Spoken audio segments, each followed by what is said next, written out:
साथियों नमस्कार। मध्यकालीन भारत का सीरीज चला है। ये अध्याय 1.4 यानी 3 वीडियो इसके पहले अपलोड हो चुका है। इस चैप्टर से यानी भारत पर अरबों के आक्रमण से संबंधित जो है 3 वीडियो ऑलरेडी अपलोड है। प्लेलिस्ट में जाके देखिए। ये स्टैटिक जीके है, हर एग्जाम में आएगा, तो कोई भी स्किप नहीं करेगा, जाके देख सकते हैं और इसका लाभ उठा सकते हैं। आइए प्रारंभ करते हैं। पहला प्रश्न है, अरबों द्वारा सिंध पर किए गए आक्रमण को भारतीय इतिहास में इस्लाम का पहला प्रवेश द्वार कहा जाता है। भौगोलिक रूप से सिंध को आज किस नाम से पुकारा जाता है? तो यह सिंध प्रांत यानी पाकिस्तान। ऑप्शन सही है। देखिए, वह ऐतिहासिक सिंध भूमि आज आधुनिक पाकिस्तान का एक प्रमुख प्रांत सिंध है। इसकी सीमाएं भारत के राजस्थान और गुजरात राज्यों से लगती है। आगे चलते हैं। अगला प्रश्न है, राजा दाहिर के वंश से पहले सिंध पर किस राजवंश का शासन था जिसे चच ने अपदस्थ या हटाकर इसका स्थापना किया था? तो ये राय राजवंश का था शासन, यानी ऑप्शन ए सही है। चच के सत्ता संभालने से पहले सिंध और बौद्ध धर्म को मानने वाले राय राजवंश का शासन था।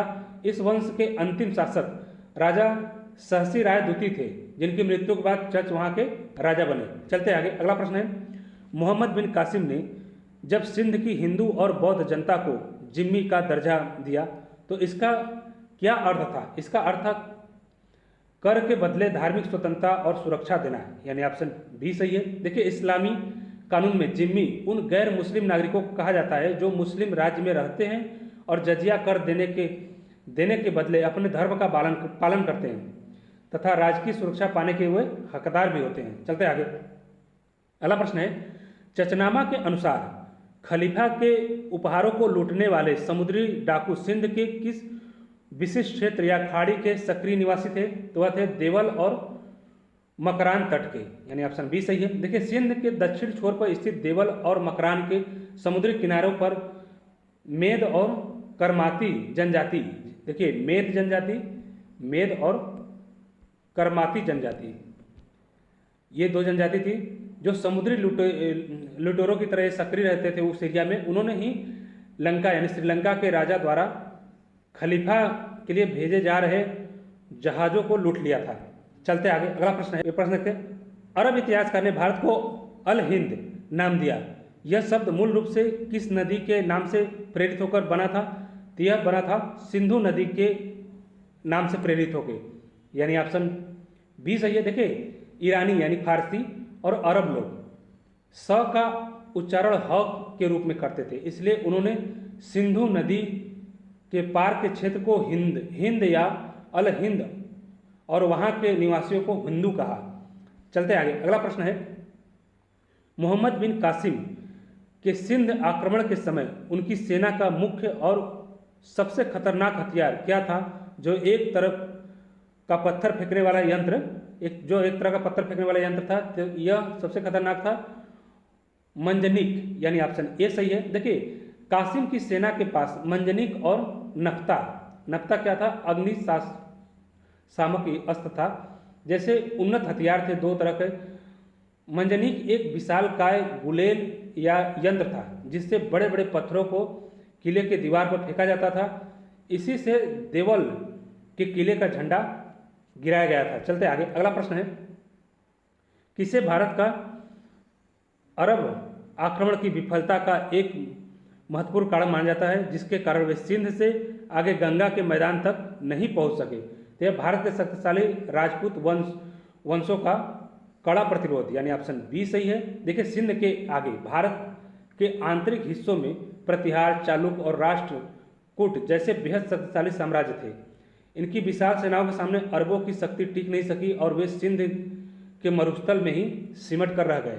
आगे चलते हैं। अगला प्रश्न है, अरब काल के दौरान सिंध में किस फल की खेती बड़े पैमाने पर शुरू की गई जो मूल रूप से अरब जगत की मुख्य फसल बनी? तो एक खजूर थी।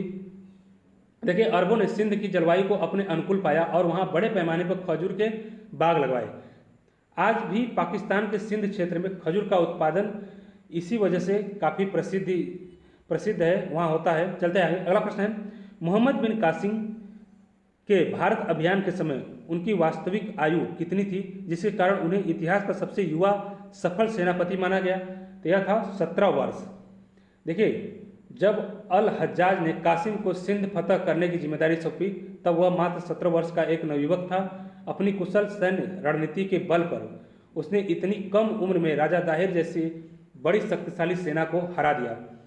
चलते आगे, अगला प्रश्न है, चचनामा के फारसी अनुवाद की पांडुलिपि किस दिल्ली सल्तनत के शासक के मंत्री एनुल मुल्क मुल्तानी के संरक्षण में खोजी या सहेजी गई थी? तो ये थे नासिरुद्दीन कुबाचा के, यानी ऑप्शन बी सही है।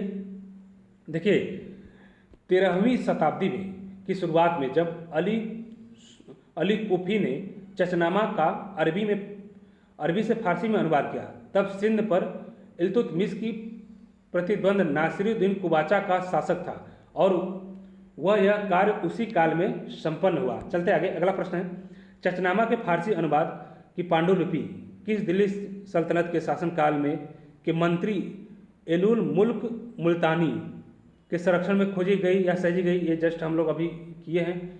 नहीं, ये अगला प्रश्न देखिए, अरबों द्वारा भारत से सीखे गए शून्य यानी जीरो के ज्ञान को अरब जगत में किस नाम से पुकारा जाता था? तो अरब जगत में इसे पुकारा जाता था, इसको सिफ्र के नाम से पुकारा जाता था। देखिए अरबों ने भारत के शून्य को अपनाया और अपनी भाषा में इसे सिफ्र कहा, जिसका अर्थ होता है खाली। इस सिफ्र शब्द को आगे चलकर अंग्रेजी का सिफर और जीरो शब्द इसी शब्द से विकसित हुआ। चलते आगे, अगला प्रश्न है, कासिम के आक्रमण के समय सिंध के किस शहर के निवासियों ने पूरी तरह से शांतिपूर्वक व्यवहार किया और बिना किसी रक्तपात और के आत्मसमर्पण कर दिया, क्योंकि वहां बौद्धों की बहुलता थी? तो यह था सिवान और सेहवान, सिवान या सेहवान, यानी ऑप्शन बी सही है। देखिए नेरुल के बाद सेहवान यानी सिवान के निवासियों और वहां के बौद्ध मत के मानने वालों ने मोहम्मद बिन कासिम के साथ संधि कर ली। उन्होंने राजा दाहिर के भतीजे जो वहां का गवर्नर था का साथ देने से मना कर दिया। चलते हैं आगे, अगला प्रश्न है, अरबों की सिंध विजय के राजनीतिक प्रभावों के संदर्भ में लेनपुल के विपरीत किस इतिहासकार ने इसे सांस्कृतिक रूप से एक अत्यंत महत्वपूर्ण घटना माना है? तो यह ईश्वरी प्रसाद, यानी ऑप्शन बी सही है। देखिए डॉक्टर ईश्वरी प्रसाद जैसे इतिहासकारों का मानना है कि भले ही अरबों का राजनीतिक प्रभाव सिंध से आगे नहीं बढ़ा, लेकिन सांस्कृतिक और वैज्ञानिक दृष्टिकोण इस घटना में मध्य एशिया और यूरोप के विज्ञान का एक चेहरा बदल दिया। चलते आगे, अगला प्रश्न है, भारतीय गणितज्ञ अल फजारी और याकूब इब्न तारीख ने बगदाद के किस खलीफा के दरबार में जाकर भारतीय अंक प्रणाली का प्रदर्शन किया था? तो यह थे खलीफा अल मंसूर, यानी ऑप्शन ए सही है। देखिए 773 ईस्वी के आसपास अब्बासी खिलाफत के दौरान भारतीय विद्वान बगदाद के खलीफा अल मंसूर के दरबार में गए और उनके साथ गए ग्रंथों की मदद से ही बगदाद में बैतुल हिकमा यानी ज्ञान का घर में अनिवार्य रूप से कार्य उन्होंने शुरू किया। चलते आगे, अगला प्रश्न है, अरब शासकों द्वारा सिंध में चलाए गए चांदी और तांबे के छोटे सिक्कों को किस नाम से जाना जाता था? तो ये दिरहम के नाम से जाना जाता था, यानी ऑप्शन बी सही है। अरब ने सिंध में मुद्रा प्रणाली में सुधार करते हुए दिरहम नाम के सिक्के चलाए। यह मूल रूप से चांदी के सिक्के होते थे जो पूरे अरब साम्राज्य की एक मानक मुद्रा थी। चलते आगे, अगला प्रश्न है, मोहम्मद बिन कासिम के सिंध विजय अभियान का अंतिम बिंदु या अंतिम शहर कौन सा था जिसके बाद उसका अभियान रुक गया? तो यह मुल्तान था, यानी ऑप्शन बी सही है। देखिए 713 ईस्वी में मुल्तान की विजय मोहम्मद बिन कासिम का आखिरी सैन्य अभियान था। मुल्तान को जीतने के बाद वह उत्तर में कन्नौज की ओर बढ़ने की योजना बना रहा था, लेकिन तभी खलीफा के आदेश के कारण उसे वापस लौटना पड़ा। आगे चलते हैं, अगला प्रश्न है, इतिहासकारों के अनुसार अरबों की सिंध विजय के बाद किस भारतीय चिकित्सा पद्धति का प्रसार मध्य पूर्व और यूरोप तक हुआ? तो यह आयुर्वेद का हुआ, यानी ऑप्शन ए सही है। तो यह भारतीय चिकित्सा पद्धति आयुर्वेद और जड़ी बूटियों के ज्ञान का अरबों में गहराई से अध्ययन किया गया।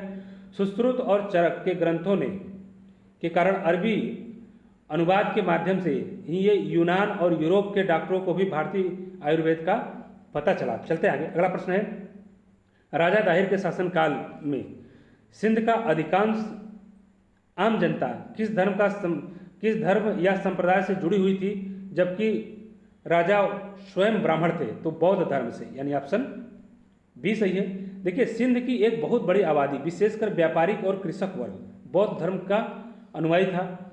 शासक वर्ग हिंदू ब्राह्मण होने के बावजूद भी प्रजा बौद्ध धर्म होने के कारण आंतरिक सामंजस्य की कुछ कमी भी इसमें पाई गई, जिसका लाभ किसको मिला? अरबों को मिला, अरबवासियों को मिला। चलते आगे, अगला प्रश्न है, अरब काल के दौरान सिंध में ऊँटों के अलावा किस अन्य विशिष्ट कृषि उत्पादन की शुरुआत हुई जिसने वस्त्र उद्योग को बढ़ावा दिया? तो यह नील और कपास की खेती, यानी ऑप्शन बी सही है। अरबों ने सिंध में सिंचाई व्यवस्था को सुधारा और नील तथा उच्च गुणवत्ता वाली कपास की खेती को बढ़ावा दिया, जिससे सिंध का कपड़ा व्यापार अरब देश में काफ़ी लोकप्रिय हो गया। चलते आगे, अगला प्रश्न है, किस आधुनिक इतिहासकार ने अपनी पुस्तक में लिखा है कि सिंध पर अरबों का अधिकार भारत के मुख्य भूभाग पर इस्लाम के आक्रमण की केवल एक प्रस्तावना थी, असली नाटक तुर्कों ने खेला? तो यह लिखा था आरसी मजूमदार ने, यानी ऑप्शन ए सही है। देखिए, प्रसिद्ध इतिहासकार आरसी मजूमदार का तर्क था कि अरब आक्रमण केवल एक सीमांत घटना थी, भारत के मुख्य भूभाग व पर वास्तविक मुस्लिम सत्ता की स्थापना इसके लगभग 300 से लेके 400 वर्ष बाद तुर्कों यानी महमूद गजनवी और मोहम्मद गोरी के द्वारा की गई थी। चलते आगे, अगला प्रश्न है, मोहम्मद बिन कासिम की सेना द्वारा देवल के किले पर इस्तेमाल की गई सबसे विशाल मंजनिक यानी पत्थर फेंकने वाला मशीन का विशिष्ट नाम क्या था?